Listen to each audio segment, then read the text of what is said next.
All right, so yeah, I was born in Maryland. I love Maryland. I've moved to Virginia. I lived in D.C. And being so close to politics is a very interesting perspective, right? When you live 5 minutes away from it. Hard to not talk about it. And if you don't talk about it, it's kind of like you're the elephant in the room, right? So the U.S. that I was born into is the one that went to kind of like we came out. I was born in '74, so Vietnam, right? Oh yeah, those guys were treated horribly.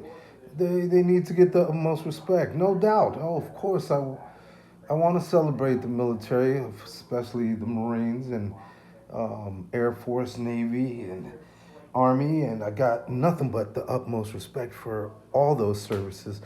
I just don't like how right now we look like the axis of evil. Remember in World War II was Russia, um, what was it? Germany, Japan, and I think Russia, right? And then of course Hitler backstabbed Stalin, right? And went into and then Stalingrad, right? Okay, so just so we got a little bit of history, you got to be knowledgeable about what you're talking about. But now in 2025, it is the USA, Israel, and Russia. This is horrible. I thought that we were that, and we're feeling it here. We're that country that's about freedom, liberty. I mean, France wanted to take the liberty back.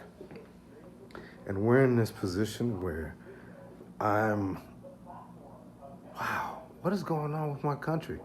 Who are these leaders?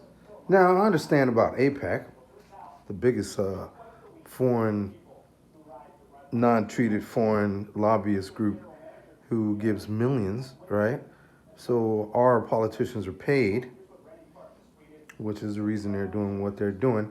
This guy Netanyahu's getting everything he asked for in the 2000 UN speech. He said about, let's get rid of Syria. Let's get rid of, well, it wasn't get rid of, but let's get rid of Saddam, and you'll clear up a lot of the situations over there, and then Syria, and then Iran, and yeah, of course. Look who the Zionist group wants. I mean, look what they're doing. They are Holocaust. Their Holocaust doesn't even matter anymore because of the Holocaust that they're doing on the Palestinians and the way that people are so complicit.